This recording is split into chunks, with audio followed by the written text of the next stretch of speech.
अस्सलाम वालेकुम, मैं हूं शाज़ेब खानज़ादा। पाकिस्तान और अफगानिस्तान के दरमियान जंग बंदी मुज़ाकरात का दूसरा दौर आज इस्तांबुल में तीसरे दिन भी जारी है, मगर अब तक मुज़ाकरात का कोई ठोस नतीजा सामने नहीं आया है। अलबत्ता मुज़ाकरात में पेशरफ्त के हवाले से मनफी और मस्बत दोनों तरह की खबरें गर्दिश कर रही हैं। पाकिस्तान का मौक़िफ़ है कि अफ़गान तालिबान TTP समेत पाकिस्तान में दहशतगर्दी करने वाले गिरोहों की हिमायत और सरपरस्ती बंद कर दें और अपनी सरजमीन पाकिस्तान के खिलाफ इस्तेमाल ना होने दें। जबकि वज़ीर दिफा ख्वाजा आसिफ वाज़े कर चुके हैं कि अगर मुज़ाकरात से मामला तय नहीं पाते तो अफ़गानिस्तान के साथ हमारी खुली जंग है। आज दिन में जब इस्तांबुल में मुज़ाकरात दोबारा शुरू हुए तो नुमाइंदा जियो न्यूज़ ज़रमीन ज़हरा की यह खबर सामने आई कि मुज़ाकरात में पाकिस्तान अपने उसूली मौक़िफ़ पर कायम है। पाकिस्तान का मौक़िफ़ है कि अफ़गान तालिबान ख्वारिज की सरपरस्ती ख़त्म कर दें और अफ़गान सरजमीन को पाकिस्तान के खिलाफ दहशतगर्दी के लिए इस्तेमाल से रोका जाए।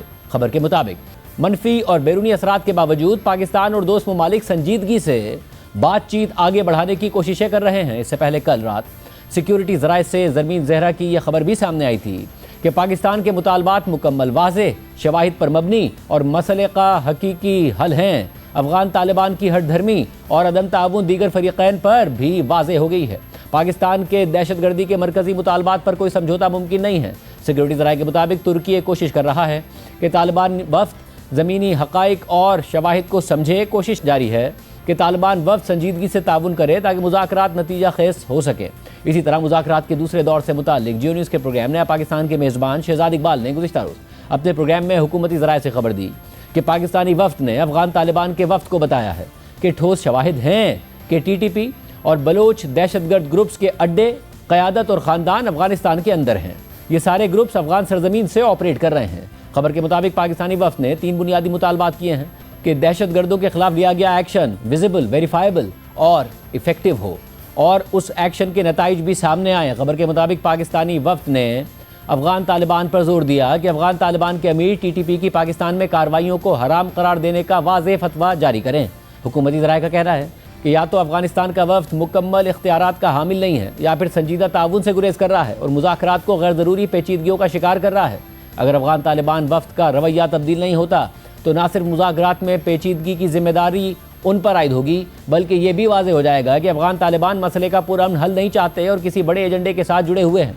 दूसरी तरफ अफ़गान मीडिया दावा कर रहा है कि पाक अफ़गान मुज़ाकरात में ज़्यादातर मामला तय पा चुके हैं और सिर्फ चंद मामलात पर बातचीत जारी है। आज मुज़ाकरात दोबारा शुरू होने से पहले अफ़गान नशरियाती इदारे तुलु न्यूज़ की खबर के मुताबिक ज़राए ने बताया कि पाकिस्तान और अफ़गानिस्तान के दरमियान जारी मुज़ाकरात में ज़्यादातर मामलात पर इत्तफ़ाक़ हो गया है और बाकी चंद मामलात पर भी आज ही हतमी फ़ैसला होने की तवक्को है। आज के मुज़ाकरात भी रात गए तक जारी रह सकते हैं।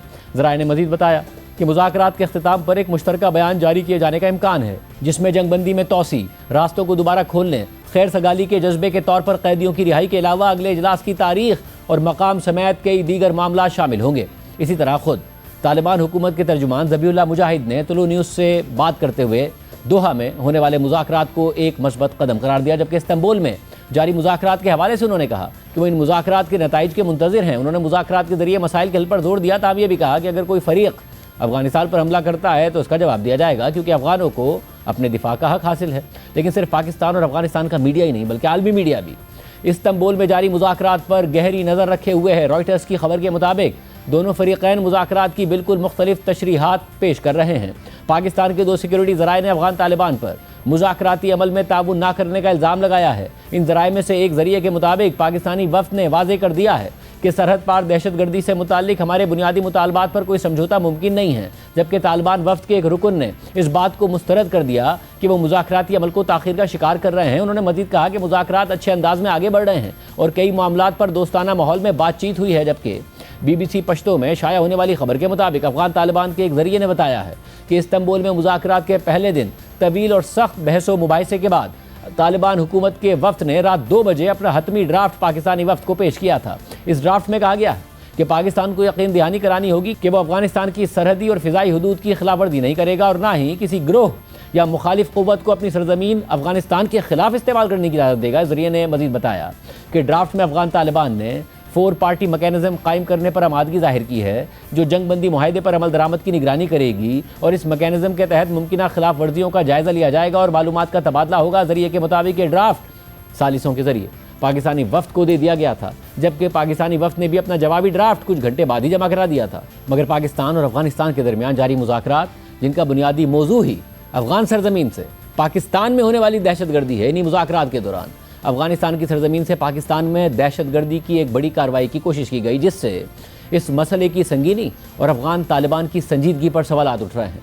ISPR के एलामिये के मुताबिक 24 और 25 अक्टूबर को ज़िला कुर्रम और शुमाली वज़ीरिस्तान के इलाकों में सिक्योरिटी फोर्सेज ने ख्वारिज के 2 बड़े गिरोहों की नकलो हरकत का मुशाहिदा किया, जो पाक अफगान सरहद पार करने की कोशिश कर रहे थे।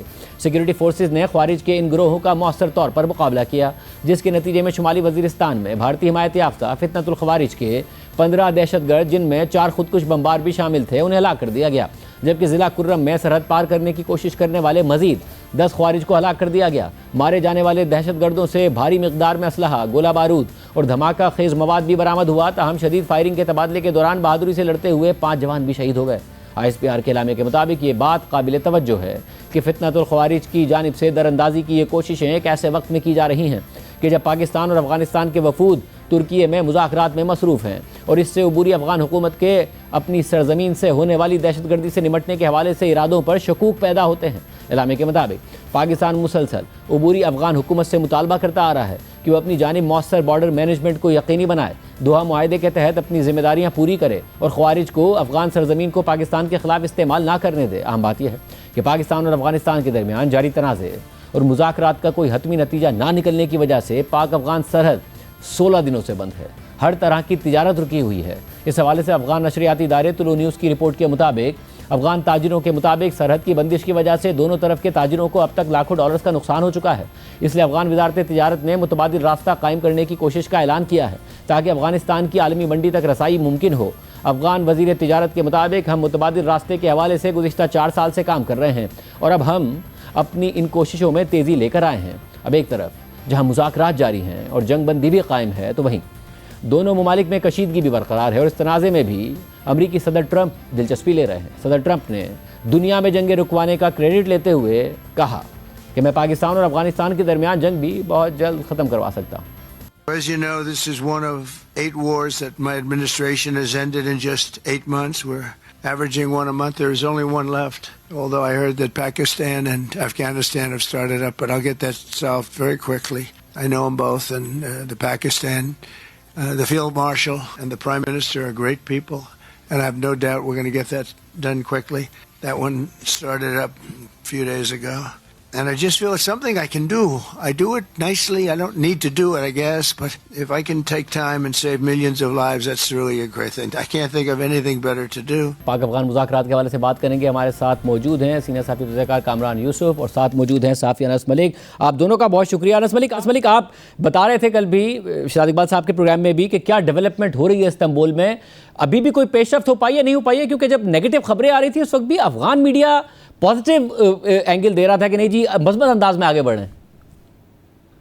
बहुत बहुत शुक्रिया शाह साहब for having you on the show. देखें, आज जब ये मुज़ाकरात का सिलसिला शुरू हुआ इस्तंबुल के मुकामी वक्त के मुताबिक सुबह 11:30 बजे, तो उस वक्त it was a dead meat और अ डेड रबर, इसका ये कहना गलत नहीं होगा।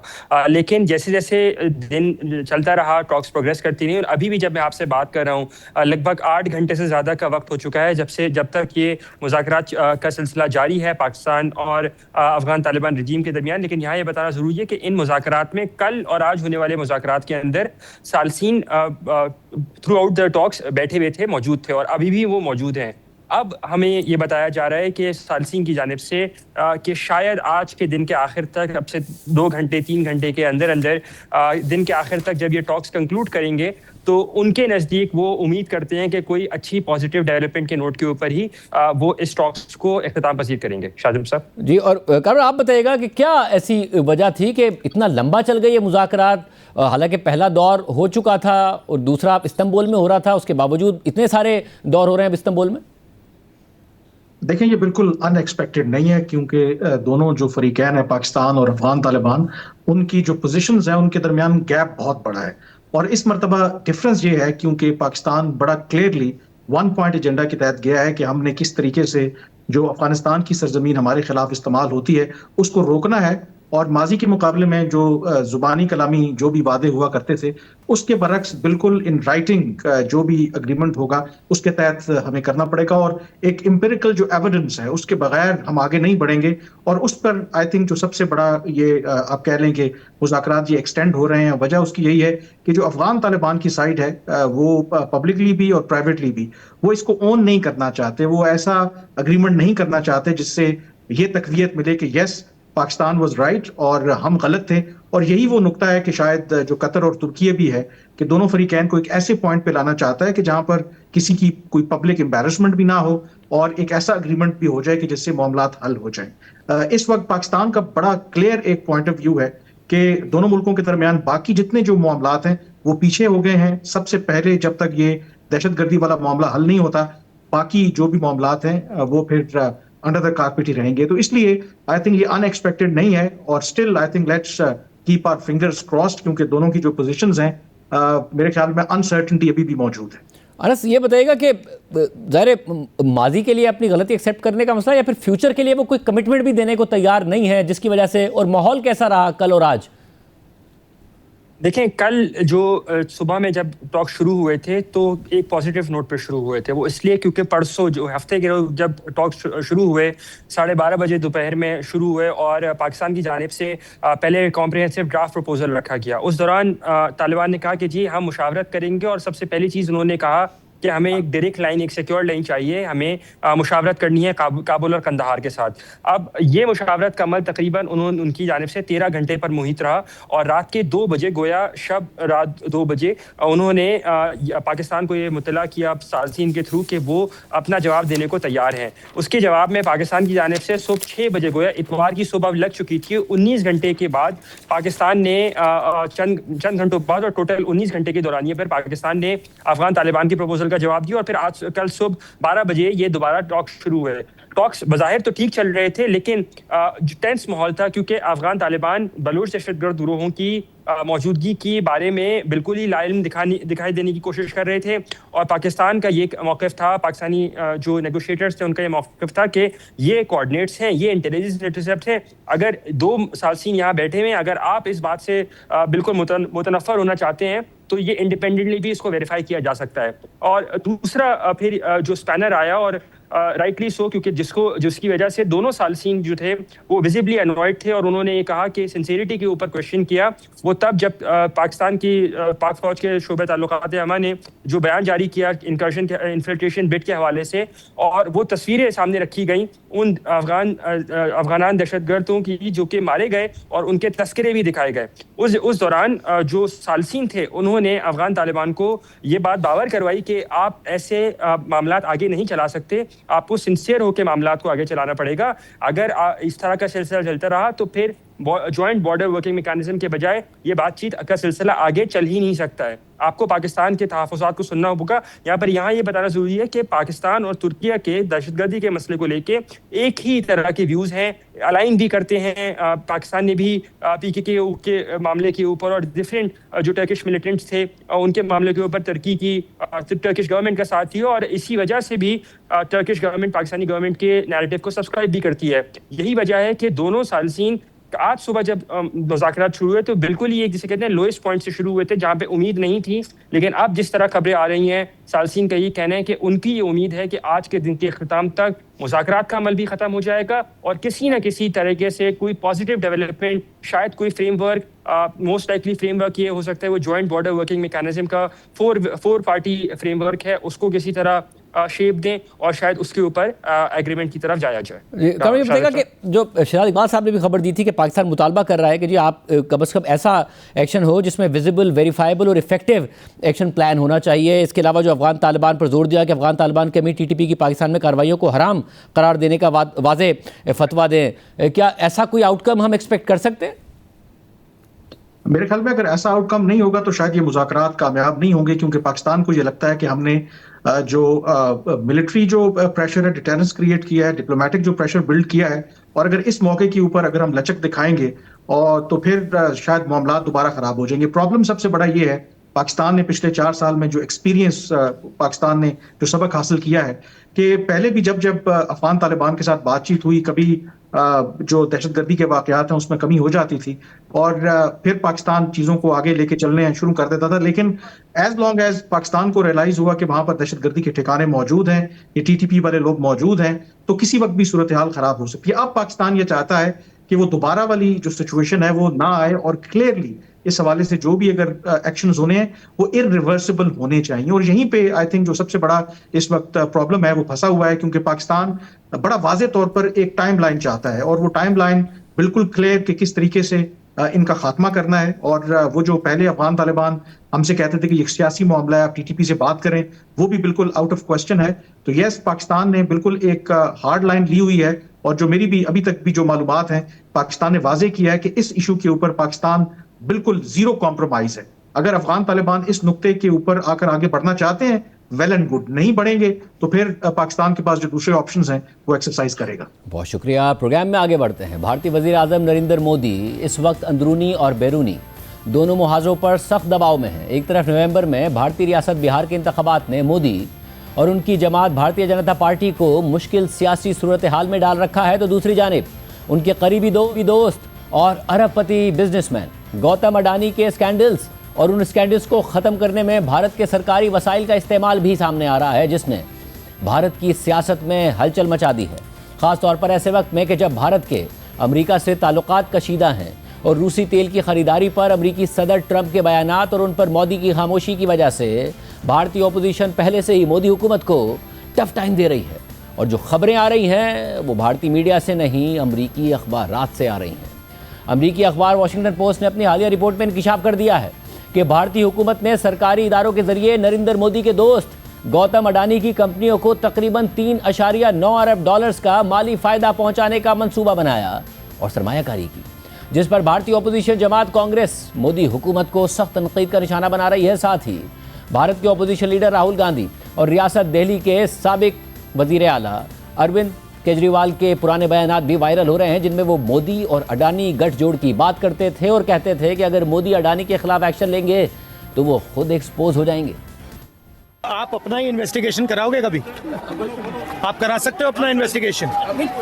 इसलिए नहीं होगा। मोदी जी अडानी जी का इन्वेस्टिगेशन नहीं करा सकते क्योंकि अगर वो कराएंगे तो वो अपना ही इन्वेस्टिगेशन कराएंगे। अडानी के अंदर सारा पैसा मोदी जी का लगा हुआ है। अडानी केवल फ्रंट है। अडानी तो केवल मोदी जी का पैसा मैनेज करता है, मैनेजर है। उसको 10%, 15%, 20% इतनी कमीशन मिलती है, बाकी सारा का सारा पैसा मोदी जी का लगा हुआ है। अगर कल को जांच हो गई, जेपीसी बैठ गई, ईडी की जांच हो गई, सीबीआई की जांच हो गई, तो अडानी नहीं डूबेगा, मोदी जी डूबेंगे। जिस दिन अडानी डूबा उस दिन मोदी जी डूबेंगे।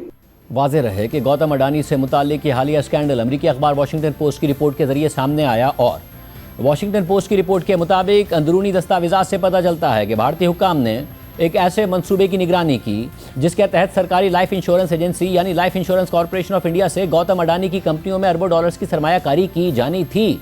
इस साल बहार के मौसम में गौतम अडानी पर कर्ज तेजी से बढ़ रहा था और बिल्स की अदायगी का वक्त आ पहुंचा था। गौतम अडानी भारत के एक बड़े एम्पायर के मालिक हैं, जिसमें कोयले की कानें, एयरपोर्ट्स, सी पोर्ट्स और ग्रीन एनर्जी के मंसूबे शामिल हैं। भारत के दूसरे अमीर तरीन शख्स गौतम अडानी, जिनके असासों की मालियत तकरीबन 90 अरब डॉलर्स के करीब बताई जाती है, उन पर गुज़िश्ता साल अमरीकी हुक्काम ने रिश्वत और धोखाधड़ी के इल्ज़ामात आयद कर दिए थे और कई बड़े अमरीकी और यूरोपीय बैंक्स उनकी मदद करने से हिचकिचा रहे थे, जिनसे गौतम अडानी कर्ज लेना चाहते थे, लेकिन भारतीय हुकूमत उनकी मदद करने के लिए अपना मंसूबा तैयार कर रही थी। वॉशिंगटन पोस्ट को हासिल होने वाली इंटरनल दस्तावेज़ात से पता चलता है कि भारतीय हुक्काम ने मई में एक तजवीज़ तैयार की और इस तजवीज़ को आगे बढ़ाया, जिसके तहत गौतम अडानी की कंपनियों में तकरीबन 3.9 अरब डॉलर्स की सरमायाकारी की जानी थी और यह सरमायाकारी life insurance corporation of India से आनी थी, जो कि एक सरकारी इदारा है और बुनियादी तौर पर गरीब और देही ख़ानदानों को लाइफ इंश्योरेंस फराहम करने की जिम्मेदारी रखता है। यह मंसूबा उसी महीने पूरा हुआ जब अडानी की पोर्ट्स की कंपनी को अपने पुराने कर्ज की अदायगी के लिए तकरीबन 585 मिलियन डॉलर जमा करने की ज़रूरत थी। 30 मई को अडानी ग्रुप ने ऐलान किया कि उनकी तरफ से जारी किया गया पूरा बॉन्ड एक ही सरमायाकार यानी life insurance corporation of India ने खरीद लिया है। नाकदीन ने फौरन इस डील को अवामी फंड्स के गलत इस्तेमाल के तौर पर तनकीद का निशाना बनाया। दस्तावेज़ात और इंटरव्यूज से जाहिर होता है कि ये एक बड़े मंसूबे का सिर्फ एक हिस्सा था, जिसके तहत भारतीय अथॉरिटीज़ ने टैक्स दहंदगान के पैसे को मुल्क के मशहूर और सियासी तौर पर बासर अरबपति शख्स की कंपनियों की तरफ मोड़ने का इंतजाम किया। इस मामले से ये चीज़ भी वाज़ेह हो जाती है कि अपने पुराने इत्तेहादी और भारतीय वज़ीर आज़म नरेंद्र मोदी की हुकूमत में गौतम अडानी का असर-ओ-रसूख कितना गहरा है। और इससे ये भी वाज़ेह हो जाता है कि भारतीय हुक्काम गौतम अडानी के बिजनेस एम्पायर को मुल्क की मईशत की तरक्की के लिए किस कदर मरकज़ी हैसियत देते हैं। भारतीय कॉर्पोरेट फाइनेंस के इंडिपेंडेंट एक्सपर्ट हेमेंद्र हजारी के मुताबिक मोदी हुकूमत अडानी की हिमायत करती है और उन्हें किसी भी नुकसान या परेशानी का सामना नहीं करने देगी। रिपोर्ट में मजीद लिखा है कि ये investigation life insurance corporation of India यानी LIC और भारतीय वजारत ख़जाना के ज़ेली इदारे डिपार्टमेंट ऑफ फाइनेंशियल सर्विसेज की दस्तावेज़ात, इन इदारों के मौजूदा और साबका अफसरान के इंटरव्यूज़ और अडानी ग्रुप के मालियाती मामलात से वाकिफ़ 3 भारतीय बैंकर्स की गुफ्तगू पर मबनी है। इन सब ने प्रोफेशनल रेट्रीब्यूशन के खौफ से अपनी शनाख्त ज़ाहिर न करने की शर्त पर बात की। वॉशिंगटन पोस्ट के सवालात के जवाब में अडानी ग्रुप ने कहा कि हम किसी मुबैना सरकारी मंसूबे में LIC के फ़र्ज को मखसूस सिमत में मुंतकिल करने में मुलविस होने की सख्ती से तरदीद करते हैं। LIC मुख्तलिफ कॉर्पोरेट ग्रुप्स में सरमायाकारी करता है और ये कहना कि उन्होंने अडानी ग्रुप को ख़ास तरजीह दी गुमराहकुन है। मजीद ये कि LIC ने हमारी कंपनियों में सरमायाकारी से मुनाफा भी हासिल किया है। अडानी ग्रुप ने मजीद कहा कि सियासी हिमायत या नाजायज़ फ़ायदे के तमाम इल्ज़ामात बेबुनियाद हैं और हमारी तरक्की मोदी के वज़ीर आज़म बनने से पहले ही शुरू हो चुकी थी। इस खबर के शाया होने के बाद ऑनलाइन जारी किए गए एक बयान में life insurance corporation of India ने अडानी ग्रुप में इतनी बड़ी सरमायाकारी के हवाले से मौक़िफ़ दिया कि उनकी सरमायाकारी पर बैरूनी दबाव या असर-ओ-रसूख के इल्ज़ामात गलत, बेबुनियाद और हकीकत से दूर हैं। और वाशिंगटन पोस्ट के आर्टिकल में जिस मंसूबे या दस्तावेज़ का जिक्र किया गया है, ऐसी कोई चीज़ LIC ने कभी तैयारी नहीं की। LIC के बयान में मज़ीद कहा गया है कि सरमायाकारी के फ़ैसले LIC के बोर्ड की मंजूर शुदा पॉलिसियों के मुताबिक तफसीली जाँच पड़ताल के बाद किए जाते हैं। फाइनेंशियल सर्विसेज का महकमा या कोई दूसरा इदारा ऐसे फैसलों में कोई किरदार अदा नहीं करता। ताहम वाशिंगटन पोस्ट की रिपोर्ट में मज़ीद लिखा है कि दस्तावेज़ात के मुताबिक सरमायाकारी का यह मंसूबा डिपार्टमेंट ऑफ फाइनेंशियल सर्विसेज के हुक्काम ने LIC और भारत के government funded think tank NITI Aayog के साथ मिलकर तैयार किया था। और 2 बाखबर हुक्काम के मुताबिक भारतीय वजारत ख़जाना ने इसकी मंजूरी दी थी। और ऐसे वक्त में कि जब कंपनी के मालियाती रिकॉर्ड के मुताबिक जून तक गुज़िश्ता 12 महीनों में अडानी ग्रुप का मजमूई कर्जा 20% बढ़ चुका था, लेकिन डिपार्टमेंट ऑफ फाइनेंशियल सर्विसेज की दस्तावेज़ात के मुताबिक इस मंसूबे के स्ट्रेटेजिक मकासद में अडानी ग्रुप पर एतमाद का इजहार करना और दीगर सरमायाकारों की शमूलियत की हौसला अफजाई करना भी शामिल था। इससे कुछ माह पहले अमरीकी महकमा इंसाफ ने गौतम अडानी पर इल्ज़ाम लगाया था कि उन्होंने मुबैना तौर पर अमरीकी सरमायाकारों से झूठी और गुमराह कुन मालूमात की बुनियाद पर फ़ंड हासिल करने के लिए अरबों डॉलर्स की फ्रॉड स्कीम चलाई थी। उसी दिन एक अलग सिविल मुकदमे में अमरीकी सिक्योरिटीज़ एंड एक्सचेंज कमीशन ने भी गौतम अडानी पर सिक्योरिटीज़ कवानीन की खिलाफ वर्जी का इल्ज़ाम लगा दिया था। वॉशिंगटन पोस्ट की रिपोर्ट में मज़ीद लिखा है कि भारत के डिपार्टमेंट ऑफ फाइनेंशियल सर्विसेज के दस्तावेज़ात में गौतम अडानी को एक विजनरी एंटरप्रेन्योर करार दिया गया, जिनकी कंपनी ने बड़ी मुश्किलात का डटकर सामना किया। और ये मुश्किलात सिर्फ अमेरिका तक महदूद नहीं थी। 2023 में हिंडनबर्ग नामी इन्वेस्टमेंट रिसर्च कंपनी ने अडानी ग्रुप पर स्टॉक्स में हेराफेरी और माली बेज़ाब्तियों के इल्ज़ामात लगाए थे, जिसके बाद भारत के stock market regulator securities and exchange board of India यानी SEBI ने तहकीकात का आगाज़ कर दिया था। जबकि एक बाखबर जरिए और रॉयटर्स की गुज़िश्ता माह की एक रिपोर्ट के मुताबिक इस साल सितंबर में SEBI ने इनमें से 2 इल्ज़ामात को मुस्तरद कर दिया, लेकिन दीगर इल्ज़ामात पर तहकीकात अब भी जारी हैं। दस्तावेज़ात के मुताबिक LIC यानी life insurance corporation of India को भारतीय वजारत ख़जाना के हुक्काम ने मशवरा दिया कि वो अडानी ग्रुप के जारी करदा कॉरपोरेट बॉन्ड्स में तकरीबन 3.4 अरब डॉलर्स की सरमायाकारी करे और मजीद तकरीबन 507 मिलियन डॉलर्स इस्तेमाल करके अडानी ग्रुप की मुख्तलिफ कंपनियों में अपने स्टेक्स में नुमाया इजाफा करे। वाज़ेह रहे कि LIC ने स्कैंडल से पहले अडानी ग्रुप की कई कंपनियों में स्टेक्स खरीद रखे थे। भारतीय वजारत ख़जाना के हुक्काम ने इस सरमायाकारी से मुताल्लिक लिखा कि 10 साला सरकारी बॉन्ड्स के मुकाबले में अडानी ग्रुप के बॉन्ड्स में मुनाफे का इम्कान ज़्यादा है। Australian think tank climate energy finance के डायरेक्टर और अडानी ग्रुप के कॉर्पोरेट फाइनेंसिंग के माहिर टिम बकली के मुताबिक भारतीय हुकूमत की जानिब से अडानी की हिमायत इस बात को जाहिर करती है कि उन्हें अलग उसूलों के तहत काम करने की इजाज़त दे दी गई है। उन्होंने मजीद कहा कि मैं समझता हूँ कि भारतीय हुकूमत की तरजीहात इससे कहीं ज़्यादा अहम होनी चाहिए, लेकिन लगता है कि क्रोनी कैपिटलिज्म अब भी पूरी तरह जिंदा है और फ़रोग़ पा रहा है। अडानी ग्रुप से मुतालिक हालिया स्कैंडल पर कांग्रेस तो मोदी हुकूमत को तनकीद का निशाना बना रही है, मगर भारत का मेन स्ट्रीम मीडिया इस मामले पर मुकम्मल तौर पर खामोश है। तमाम सोशल मीडिया प्लेटफॉर्म्स पर आज़ाद सहाफ़ी और पॉलिटिकल कमेंटेटर्स न सिर्फ इस स्कैंडल पर मोदी हुकूमत पर सख्त तनकीद कर रहे हैं। साथ ही वो इस हवाले से खामोशी और सेंसरशिप के खिलाफ भी आवाज़ उठा रहे हैं। इस हवाले से भारतीय सहाफ़ी नवीन कुमार ने कहा कि मोदी हुकूमत आम लोगों का पैसा अडानी पर लगा रही। इसी तरह सहाफ़ी सोहित कुमार ने इस मामले पर तबसरा करते हुए कहा कि जब BBC ने मोदी से मुतालिक डॉक्यूमेंट्री बनाई तो उन पर पाबंदी लगा दी गई थी। अब वॉशिंगटन पोस्ट पर भी एंटी नेशनलिज्म का इल्ज़ाम लग सकता है। इसके अलावा भारत के सियासी मुबस्सिर और मुसन्निफ अशोक कुमार ने इस मामले पर बात करते हुए कहा कि मोदी हुकूमत के दबाव में अडानी ग्रुप में सरमायाकारी की गई, जिसका मकसद अवाम का फ़ायदा नहीं था।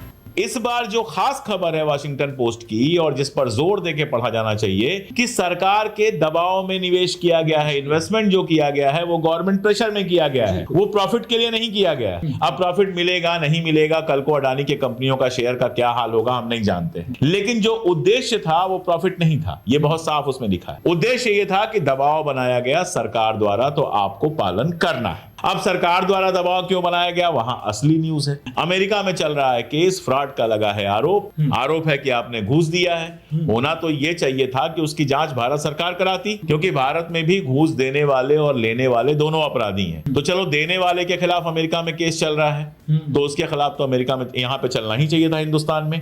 साथ में जिन लोगों ने घूस ली है, पहले कहा गया कांग्रेस के मुख्यमंत्रियों ने ली है, तो भैया करो, भूपेश बघेल के बेटे को जेल में डालो। अगर भूपेश बघेल ने उस जमाने में पैसे लिए थे तो उनको भी जेल में डालो, अशोक गहलोत को जेल में डाल दो, और भी लोगों को जेल में डाल दो। लेकिन दिक्कत यह है कि इनको जेल में डालने से पहले अडानी को जेल में डालना पड़ेगा, क्योंकि घूस देने वाला भी उतना ही बड़ा अपराधी है। भारतीय सहाफ़ी हेमंत अत्री के मुताबिक बगैर किसी ऊपर के इशारे के कोई भी इतनी बड़ी रकम एक निजी ग्रुप में इन्वेस्ट करने का सोच भी नहीं सकता। ये कोई ऐसी चीज नहीं है कि वाशिंगटन पोस्ट ने कोई नया खुलासा कर दिया हो, ये चीज पब्लिक डोमेन में थी। उन्होंने जो खुलासा किया है उसमें क्या है कि डिपार्टमेंट ऑफ फाइनेंशियल सर्विसेज और नीति आयोग के अफसरों ने इसकी पूरी भूमिका बनाई कि किस तरीके से LIC अडानी की कंपनियों के अंदर निवेश करे। आरोप ये, तो ये लोग अब क्या स्पष्टीकरण दे रहे हैं जो भगत ग्रुप है कि ऐसा कुछ भी नहीं, ऐसी कोई फाइल नहीं। तो मैं ये बात मानने को बिल्कुल तैयार नहीं हूं कि बिना ऊपर के हस्तक्षेप के, बिना ऊपर के इशारे के इतनी बड़ी अमाउंट किसी एक प्राइवेट ग्रुप के अंदर इन्वेस्टमेंट करने का कोई भी सार्वजनिक क्षेत्र का उपक्रम हिमाकत करने की सोच भी सकता है। करने की जो बात भूल जाइए। सहाफ़ी अंबुज कुमार ने मोदी हुकूमत में होने वाली सेंसरशिप पर बात करते हुए कहा कि हुजूर ने सेठ को बचाने के लिए हमारा पैसा डाल दिया, लेकिन हम अगर वीडियो बनाते हैं तो हुकूमत वीडियो डिलीट करा देती है। इस सारी सूरत हाल में एक सवाल उठता है कि गौतम अडानी कौन है और अमेरिका में उनके कौन से केसेस हैं और वो मोदी के कितने करीब हैं, और मोदी के वज़ीर आला गुजरात और फिर वज़ीर आज़म बनने के बाद गौतम अडानी के कारोबार में कैसे बेपनाह इजाफा हुआ और मोदी को कैसे सियासी तौर पर सपोर्ट करते आए हैं और बदले में मोदी भी उन्हें सपोर्ट करते हैं। और इसी वजह से भारतीय अपोजिशन मोदी पर इल्ज़ाम लगा रही है कि उनके हाथ बंधे हुए हैं और वो ट्रंप को जवाब नहीं दे सकते हैं। BBC के मुताबिक 63 साला भारतीय अरबपति और वज़ीर आज़म नरेंद्र मोदी के करीबी साथी गौतम अडानी, जिनका अरबों डॉलर्स का वसी एम्पायर पोर्ट से लेकर रिन्यूएबल एनर्जी तक फैला हुआ है, मगर उन्हें अमेरिका में फ्रॉड के इल्ज़ामात का सामना है जो उनके मुल्की और बैनुल-अक़वामी मंसूबों को ख़तरे में डाल सकता है। अमेरिका के वफाकी प्रोसिक्यूटर्स ने गौतम अडानी पर इल्ज़ाम आयद किया था कि उन्होंने $250 मिलियन की रिश्वत स्कीम के ज़रिए अमेरिका में सरमाया जमा किया। अमेरिकी प्रोसिक्यूटर्स का कहना है कि गौतम अडानी और उनके आला अहदेदारों ने भारतीय हुक्काम को रिश्वत दी ताकि ऐसे मुआहदे हासिल किए जा सकें जिनसे उन्हें 20 साल में $2 अरब का मुनाफा हुआ। अडानी ग्रुप ने इन इल्ज़ामात को बेबुनियाद करार देकर मुस्तरद कर दिया था। इन इल्ज़ामात की वजह से गुज़िश्ता साल नवंबर में अडानी ग्रुप की कंपनियों को अपनी मार्केट वैल्यू में $34 अरब का नुकसान उठाना पड़ा था, जिससे उनकी कंपनियों की मजमूई मालियत कम होकर $147 अरब रह गई थी। जबकि इन इल्ज़ामात की मरकज़ी किरदार अडानी ग्रुप की कंपनी अडानी ग्रीन एनर्जी ने उस वक्त ये भी ऐलान कर दिया था कि वो $600 मिलियन के बॉन्ड्स जारी करने का मनसूबा अब आगे नहीं बढ़ाएगी। रिपोर्ट में मज़ीद लिखा है कि भारतीय मईशत गौतम अडानी से इंतहाई गहराई के साथ जुड़ी हुई है, जो मुल्क के सबसे बड़े इंफ्रास्ट्रक्चर टाइकून समझे जाते हैं। गौतम अडानी भारत में 30% मार्केट शेयर के साथ 13 पोर्ट्स चलाते हैं। इसी तरह 23% पैसेंजर ट्रैफिक के साथ 7 एयरपोर्ट्स और 20% मार्केट शेयर के साथ भारत का दूसरा सबसे बड़ा सीमेंट का कारोबार भी गौतम अडानी के पास है। इसके अलावा 6 कोयले से चलने वाली पावर प्लांट्स के साथ गौतम अडानी भारत में पावर के शोबे में सबसे बड़े निजी खिलाड़ी हैं। रिपोर्ट में मज़ीद लिखा है कि जहां गौतम अडानी एक तरफ $50 अरब की सरमायाकारी ग्रीन हाइड्रोजन में करने का वादा कर चुके हैं, तो दूसरी तरफ वो 8000 किलोमीटर तवील कुदरती गैस की पाइपलाइन भी चलाते हैं। इसके अलावा गौतम अडानी भारत के सबसे तवील एक्सप्रेसवे की तामीर के साथ साथ मुल्क के सबसे बड़े स्लम्स की असर-ए-नौ तामीर भी कर रहे हैं। गौतम अडानी के 45,000 से ज़ायद मुलाजिम हैं, मगर उनके कारोबार का असर भारत भर में करोड़ों लोगों पर पड़ता है। जबकि उनके ग्लोबल एम्बिशंस इंडोनेशिया और ऑस्ट्रेलिया में कोयले की कानों से लेकर अफ्रीका में इंफ्रास्ट्रक्चर मंसूबों सूबों तक फैले हुए हैं। गौतम अडानी का पोर्टफोलियो भारतीय वज़ीर आज़म नरेंद्र मोदी की पॉलिसी तरजीहात की करीब से अक्कासी करता है, जिसका आगाज़ इंफ्रास्ट्रक्चर से हुआ और हालिया बरसों में क्लीन एनर्जी के शोबे में फैल गया। नाक़दीन की जानिब से उनके कारोबार को क्रोनी कैपिटलिज्म करार देने के बावजूद गौतम अडानी ने तरक्की की। खासतौर पर मोदी से उनके करीबी ताल्लुकात की वजह से, जो गुजरात के वज़ीर आला थे और बाद में भारत के वज़ीर आज़म बन गए, और मोदी की तरह गौतम अडानी का ताल्लुक भी गुजरात से ही है। वाज़ेह है कि क्रोनी कैपिटलिज्म ऐसी सरमायाकारी को कहते हैं जो सियासी ताल्लुकात पर मबनी हो। अमेरिका में लगे इल्ज़ामात गौतम अडानी के आलमी वुसअत के मंसूबों के लिए भी रुकावट बन सकते हैं। वो पहले ही केनिया और बांग्लादेश में इंटरनेशनल एयरपोर्ट के हुसूल और एक मुतनाज़ तवानाई मुआहदे पर चैलेंज का सामना कर चुके हैं। सिंगापुर मैनेजमेंट यूनिवर्सिटी के प्रोफेसर निर्मलिया कुमार ने BBC को बताया कि रिश्वत के ये इल्ज़ामात गौतम अडानी के अमेरिका से जुड़े बैनुल-अक़वामी तौसीई मंसूबों को रोक देंगे। आगे क्या होगा, इस हवाले से निर्मलिया कुमार का कहना है कि सियासी तौर पर अपोजिशन रहनुमा राहुल गांधी ने तवक्को के मुताबिक गौतम अडानी की गिरफ्तारी का मुतालबा किया था और पार्लियामेंट में हंगामा खड़ा करने का ऐलान किया था। उनके मुताबिक भारत में सरकारी एहलकारों को रिश्वत देना कोई नई बात नहीं है, लेकिन जितनी रकम का जिक्र हुआ है वो हैरानकुन है। निर्मलिया कुमार का मानना है कि मेरा शक है कि अमेरिका के पास उन भारतीय एहलकारों के नाम मौजूद हैं जिन्हें रिश्वत की ये रकूम दी जानी थी। इसका भारतीय सियासी मंजरनामे पर गहरा असर पड़ सकता है और अभी मजीद इनकी शफात भी सामने आ सकते हैं। भारतीय बिजनेसमैन और मोदी के दोस्त गौतम अडानी पर अमेरिका में रिश्वत के इल्ज़ामात क्यों आयद किए गए? इस हवाले से अल जज़ीरा ने लिखा है कि अमेरिकी प्रोसिक्यूटर्स ने 20 नवंबर 2024 को दुनिया के अमीर तरीन अफराद में शुमार होने वाले भारतीय अरबपति गौतम अडानी पर फर्द जुर्म आयद कर दी थी, जो एक बड़े सोलर पावर प्लांट से मुताल्लिक रिश्वत स्कीम में मुबैना मरकजी किरदार अदा करने के इल्ज़ाम पर थी। अमरीकी महकमा इंसाफ ने एक बयान में इल्ज़ाम लगाया कि भारतीय वज़ीर आज़म नरेंद्र मोदी के करीबी इत्तेहादी गौतम अडानी और उनके भतीजे सागर अडानी समेत उनके 7 साथियों ने भारतीय हुकाम को $250 मिलियन से ज़ायद रिश्वत देने का वादा किया ताकि वो एनर्जी के वो मुआहदे हासिल कर सकें जिनकी माली मुआवनत कुछ अमरीकी इदारों समेत बैनुल-अक़वामी सरमायाकार कर रहे थे। अडानी ने इन इल्ज़ामात को बेबुनियाद करार देते हुए मुस्तरद कर दिया था और उनका कहना था कि उन्होंने हमेशा गवर्नेंस और शफाफियत के आला तरीन मयार को बरकरार रखा है और वो तमाम मुमकिन कानूनी रास्ते अख्तियार करेंगे। रिपोर्ट में मज़ीद लिखा है कि अडानी ग्रुप गुजरात में वाक़ भारत की सबसे बड़ी प्राइवेट पोर्ट समेत मुतादिद एयरपोर्ट्स का इंतजाम संभालता है।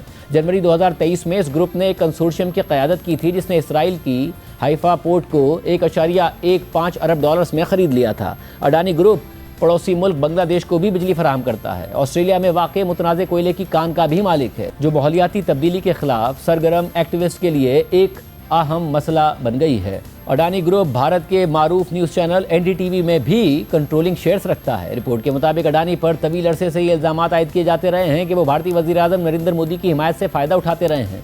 दोनों का ये ताल्लुक उस वक्त शुरू होता है जब मोदी गुजरात के वज़ीर आला थे और गौतम अडानी ने उस वक्त कम कीमत पर एक ज़मीन हासिल की थी। कुछ नाक़दीन का ये भी कहना है कि भारत की सरकारी कंपनियां मुबैना तौर पर ऐसी करप्शन में शरीक रही हैं जिसका फ़ायदा अडानी ग्रुप को पहुंचा। अडानी ग्रुप से मुताल्लिक तहकीकात करने वाले सहाफ़ी प्रिंजॉय गुहा ने अल जज़ीरा को बताया कि गौतम अडानी वज़ीर आज़म मोदी से इंतहाई करीब हैं और मोदी ने अक्सर बैरून मुल्क गौतम अडानी के कारोबार को प्रमोट किया है। उन्होंने मजीद कहा कि अगर आप नरेंद्र मोदी के सियासी उरूज का जायज़ा लें और अडानी ग्रुप के कारोबारी फैलाव को देखें तो दोनों में काफ़ी मुमासलत है। उनकी कुर्बत ऐसी है जैसे हमने इससे पहले कभी नहीं देखी। दोनों जुड़वा भाई जैसे लगते हैं। रिपोर्ट के मुताबिक माजी में गौतम अडानी करप्शन या जानिबदारी के तमाम इल्ज़ामात की तरदीद करते रहे हैं। मिसाल के तौर पर 2014 में जब मोदी अपनी इंतखाबी मुहिम के दौरान गौतम अडानी के ज़ाती तैयारे में सफ़र कर रहे थे तो अडानी ने सहाफ़ियों से कहा था कि वो कोई सियासी फ़ायदा हासिल करने के लिए ऐसा नहीं कर रहे। बांग्लादेश में अडानी ग्रुप को बिजली के मुआहदे पर मुश्किलात का सामना है जो साबिक वज़ीर आज़म शेख हसीना वाजिद के दौर में तय पाया था, जो मोदी की करीबी इत्तेहादी थी। हसीना वाजिद को गुज़िश्ता साल अगस्त में बड़े पैमाने पर होने वाले मुजाहरों के बाद इक़्तिदार से हटा दिया गया था। इसी तरह गुज़िश्ता साल सितंबर में कीनिया में मज़दूरों ने मुल्क के अहम एयरपोर्ट को अडानी ग्रुप को 30 साल लीज पर देने के खिलाफ मुजाहरा किया क्योंकि उन्हें बड़े पैमाने पर बरतरफियों का खदशा था, जिसके बाद कीनिया के सदर विलियम रूटो ने यह मुआहदा मनसूख कर दिया था और यह फैसला अमेरिका में गौतम अडानी पर फर्द जुर्म आयद होने के बाद सामने आया था। रिपोर्ट में मजीद लिखा है कि इससे पहले जनवरी 2023 में जारी करदा एक रिपोर्ट में अमेरिका की forensic financial research firm Hindenburg research ने इल्ज़ाम आयद किया था कि अडानी ग्रुप दहाइयों से बड़े पैमाने पर स्टॉक मार्केट में हेराफेरी और अकाउंटिंग फ्रॉड की स्कीम में मुलविस रहा है। ये रिपोर्ट हिंडनबर्ग रिसर्च ने अपने शॉर्ट सेल इन्वेस्टमेंट क्लाइंट्स के फ़ायदे के लिए तैयार की थी। हिंडनबर्ग जैसी शॉर्ट सेल फर्म ऐसी कंपनियों में सरमाया लगाती है जिनकी कीमत गिरने वाली हो और जब ऐसी रिपोर्ट जारी होती हैं इससे कंपनियों की कीमत मजीद गिर जाती है। हिंडनबर्ग ने रिपोर्ट में दावा किया था कि उसने अडानी ग्रुप की 2 साल तक तहकीकात की थी और इस दौरान उसने हज़ारों दस्तावेज़ात का जायज़ा लिया था। आधा दर्जन से ज़ायद ममालिक में साइट विजिट्स किए थे। और अडानी के साबिक सीनियर एग्जीक्यूटिव समेत दर्जनों अफराद से गुफ्तगू की थी। इस रिपोर्ट के अहम इल्जामात के मुताबिक गौतम अडानी की बाज़ कंपनियों पर भारी कर्ज था और वो दिवालिया होने के करीब थीं। इसी तरह अडानी खानदान के कुछ अफराद ने ऑफशोर शेल कंपनियां बनाई थीं, जिन्हें मॉरिशस, यूएई और कैरेबियन जज़ायर जैसे टैक्स फ्री ममालिक में रजिस्टर किया गया था। रिपोर्ट के मुताबिक इन कंपनियों के जरिए जाली एक्सपोर्ट इंपोर्ट दस्तावेजात तैयार करके अडानी ग्रुप की लिस्टेड कंपनियों से पैसा निकाला गया। अडानी ग्रुप ने टैक्स हेवन कंपनियों को इस्तेमाल करके मसनूई आमदनी और स्टॉक की कीमतों में इजाफा किया ताकि अपनी लिस्टेड कंपनियों को ज़्यादा क्रेडिट वैल्यू के काबिल जाहिर किया जा सके। इसी तरह ये इल्ज़ाम भी था कि अडानी ग्रुप के फाइनेंशियल कंट्रोल्स ना होने के बराबर थे और उसने 8 साल में 5 बार चीफ फाइनेंशियल ऑफिसर्स तब्दील किए, जो अकाउंटिंग में तशवीश की एक अलामत है। जबकि अडानी ग्रुप की बाज़ कंपनियों के ऑडिटर शाद हंडारिया की ना तो कोई वेबसाइट थी और ना ही वो पेचीदा ऑडिट करने की सलाहियत रखते थे। अल जज़ीरा ने अपनी रिपोर्ट में मज़ीद लिखा है कि हिंडनबर्ग रिपोर्ट के ऑनलाइन रिलीज के बाद अडानी ग्रुप के शेयर्स की मालियत में तकरीबन 112 अरब डॉलर्स की कमी आई थी और अरबपति गौतम अडानी फोर्ब्स की फहरिस्त में दुनिया के तीसरे अमीर तरीन शख्स से 25वें नंबर पर आ गए थे। जबकि अडानी ग्रुप ने अपने एक 413 सफ़ात पर मुश्तमिल जवाब में हिंडनबर्ग के इल्ज़ामात को बदनीयती पर मबनी प्रोपेगेंडा करार देकर मुस्तरद कर दिया था। मगर भारत की अपोजिशन जमातों ने मुतालबा किया था कि उन सरकारी इदारों की तहकीकात की जाएँ जो अडानी ग्रुप से कारोबारी ताल्लुकात रखते हैं। फिर भारत के सिक्योरिटीज़ एंड एक्सचेंज बोर्ड ने तहकीकात का आगाज़ कर दिया और मार्च 2023 में भारतीय सुप्रीम कोर्ट ने एक आज़ाद कमीशन तश्कील दे दिया। ताहम मई 2023 में तहकीकाती कमीशन ने कोई फ्रॉड ना होने की रिपोर्ट दे दी। फिर जनवरी 2024 में भारतीय सुप्रीम कोर्ट ने फैसला दे दिया कि अडानी ग्रुप के खिलाफ मजीद अदालती तहकीकात की ज़रूरत नहीं है। अलबत्ता SEBI यानी भारत के सिक्योरिटीज़ एंड एक्सचेंज बोर्ड की तफ्तीश जारी रहेगी। इस फैसले के बाद अडानी ग्रुप के शेयर्स में दोबारा इजाफा हो गया और ब्लूमबर्ग के मुताबिक जनवरी 2024 के आखिर तक गौतम अडानी भारत के सबसे अमीर शख्स बन गए। मगर अगस्त 2024 में हिंडनबर्ग ने एक नई रिपोर्ट जारी कर दी जिसमें SEBI की चेयरपर्सन माधवी पुच पर मफादात के टकराव का इल्ज़ाम लगाया गया और दावा किया गया कि वो और उनके शौहर उन ऑफशोर फंड से वाबस्ता थे जिन्हें अडानी ग्रुप इस्तेमाल करता था। माधवी पुच ने इन इल्ज़ामात को मुकम्मल तौर पर मुस्तरद कर दिया था। रिपोर्ट में मज़ीद लिखा गया कि अमेरिका तमाम मुल्ज़िमान को मुकदमे के लिए एक्स्ट्राडाइट करवाने की कोशिश कर सकता है, लेकिन ये वाज़ेह नहीं कि भारतीय हुकूमत इसकी इजाज़त देगी या नहीं। अमेरिका और भारत के दरमियान मौजूद एक्स्ट्राडिशन के मुआहदे के तहत सिर्फ ऐसे इल्ज़ामात की बुनियाद पर हवालगी की जा सकती है जिन पर दोनों ममालिक में 1 साल से ज़्यादा कैद की सज़ा मुमकिन हो। गुज़िश्ता साल नवंबर में अमरीकी इंतखाबात के बाद गौतम अडानी ने एक पोस्ट में ट्रंप को जीत पर मुबारकबाद दी और अमरीका में तवानाई के मंसूबे में 10 अरब डॉलर्स की सरमायाकारी का वादा भी किया। दूसरी जानिब भारत में अपोजिशन जमात कांग्रेस के रहनुमा राहुल गांधी ने गौतम अडानी की फौरी गिरफ्तारी का मुतालबा करते हुए SEBI चेयरपर्सन माधवी पुच को भी तनकीद का निशाना बनाया था। राहुल गांधी ने दिल्ली में एक प्रेस कॉन्फ्रेंस के दौरान कहा था कि हम मुतालबा करते हैं कि गौतम अडानी को फौरन गिरफ्तार किया जाए, लेकिन हम जानते हैं कि ऐसा नहीं होगा क्योंकि मोदी उन्हें बचा रहे हैं। जबकि इस साल ये खबर भी सामने आई कि अडानी ग्रुप अमेरिका में रिश्वत से मुताल्लिक केस को ख़त्म कराने की कोशिशें कर रहा है और इस सिलसिले में उनकी अमेरिकी हुकाम से मुलाकातें भी हुई। भारतीय अखबार द इकोनॉमिक टाइम्स ने 5 मई को लिखा कि ब्लूमबर्ग न्यूज़ की एक रिपोर्ट के मुताबिक गौतम अडानी और उनकी कंपनियों के नुमाइंदों ने ट्रंप इंतजामिया के हुकाम से मुलाकात की है ताकि उन पर रिश्वत सतानी के मुकदमे में आयद इल्ज़ामात को ख़त्म कराने की कोशिश की जा सके। रिपोर्ट के मुताबिक ये बातचीत रवां साल के अवाइल में शुरू हुई थी, मगर हालिया हफ्तों में इसमें तेज़ी आई है और अगर यही रफ्तार बरकरार रही तो आइंदा 1 माह के अंदर कोई हल सामने आ सकता है। ब्लूमबर्ग के ज़राए के मुताबिक गौतम अडानी के नुमाइंदे ये मौक़िफ़ पेश कर रहे हैं कि उनके खिलाफ मुकदमा सदर ट्रंप की तरजीहात और अमेरिका में सरमायाकारी के एजेंडे से मुताबिकत नहीं रखता और इस पर दोबारा गौर किया जाना चाहिए। और भारत में अपोजिशन मोदी पर तनकीद कर रही है कि नरेंद्र मोदी गौतम अडानी पर अमेरिका में मुकदमे की वजह से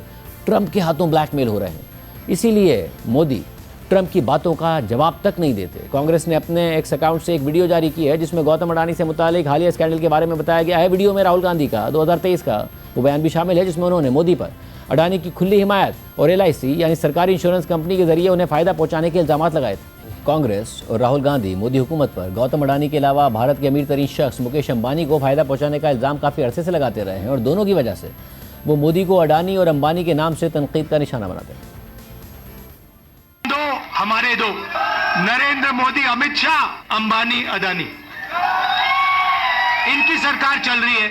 और अगर कोई छोटा काम करता है, मजदूरी करता है, छोटा बिजनेस चलाता है, होटल चलाता है, टूरिज्म का बिजनेस चलाता है, तो उसके लिए नरेंद्र मोदी जी GST लाते हैं, नोटबंदी कराते हैं और बैंक के दरवाजे बंद कर देते हैं और पूरी की पूरी सरकार इन 2 अरबपतियों के लिए चलाई जा रही है। मंत्री जी को अडानी जी और A1 एंड A2 की रक्षा करनी है, मैं समझता हूँ।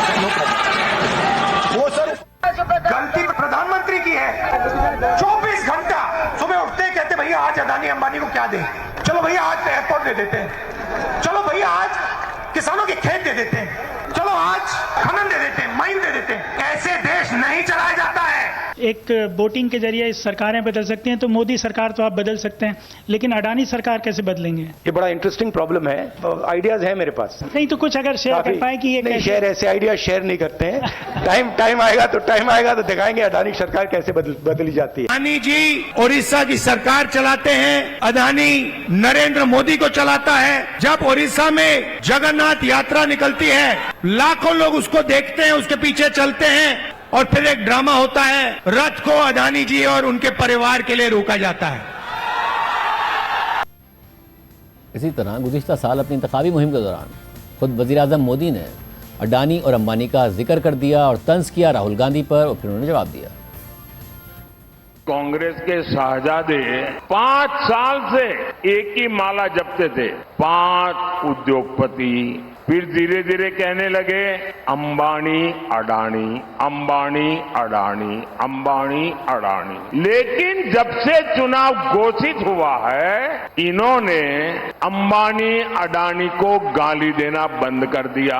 जरा ये शाहजादे घोषित करें कि इस चुनाव में ये अंबानी अडानी से कितना माल उठाया है। मोदी जी थोड़ा सा घबरा गए क्या? नॉर्मली आप बंद कमरों में अडानी जी अंबानी जी की बात करते हो, पहली बार आपने पब्लिक में अडानी अंबानी बोला, और आपको ये भी मालूम कि ये टेम्पो में पैसा देते हैं। क्या ये आपका पर्सनल एक्सपीरियंस है क्या? एक काम कीजिए, सीबीआई को इनके पास भेजिए ना, पूरी जानकारी करिए, इंक्वायरी कराइए, जल्दी से जल्दी कराइए, घबराइए मत। शामिल भी शामिल करते हैं एक अहम डेवलपमेंट के हवाले से तफसीलात आपके सामने रखेंगे।